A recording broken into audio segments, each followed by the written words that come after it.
చేపించుకున్నాను. అసెంబ్లీలో డైరెక్ట్గా మీరు జగన్ ఎదుర్కోబోతున్నారు. మీరు అసెంబ్లీలో అసలు రాడండి అతను అసెంబ్లీకి, నెగ్గుతాడు కానీ రాడు.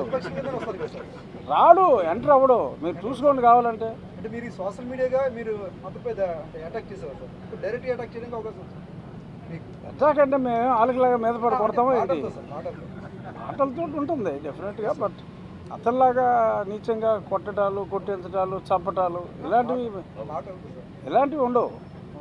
మాటలతో అంటే మాటలతో ప్రశ్నలు స్పందించడానికి అవకాశం ఉంది సార్.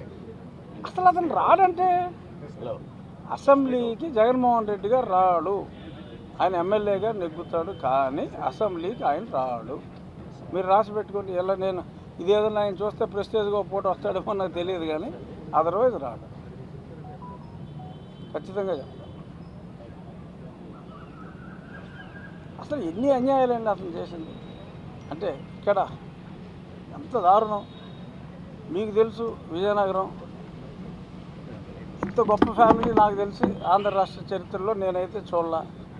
మొత్తం వేల ఎకరాలు ఇవాళ విశాఖపట్నంలో 2000 గజం ఉంటే చార్టర్ ఫ్లైట్లో తిరిగేస్తున్నారు.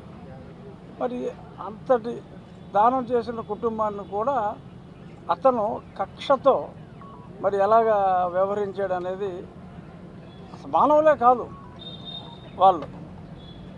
సో ఆ ప్రభావం అన్ని చోట్ల ఉంటుంది. అది ఒక కులానికో ఒక ప్రాంతానికో సంబంధించింది కాదు. అతను ఎందరినో అలాగా ఎంతోమంది గొప్ప గొప్ప వాళ్ళని కూడా అవమానించాడు. అది ఎస్ అదంతా ఇప్పుడు భయపడ్డారు ఇన్నాళ్ళు చెప్పడానికి. ఇప్పుడు చూపెడతారు. ఢిల్లీతో తత్సంబంధాలు కొనసాగిస్తారు సార్. ఎంపీగా ఉండి ఇప్పుడు అసెంబ్లీకి వస్తారు. ఏ రకమైన ఢిల్లీతో సత్సంబంధాలు లేకపోతే అసలు మన రాష్ట్రాన్ని బాగా చేసుకోలేము.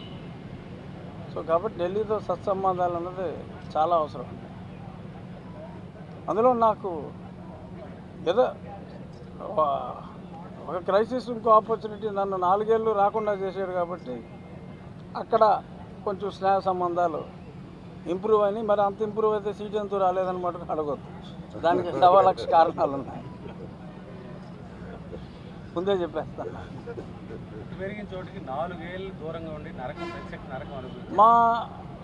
మా నాన్నమ్మ గారు చనిపోయినా కూడా చనిపోయిన రోజు సంవత్సరీకరణ కూడా రాలేకపోయా.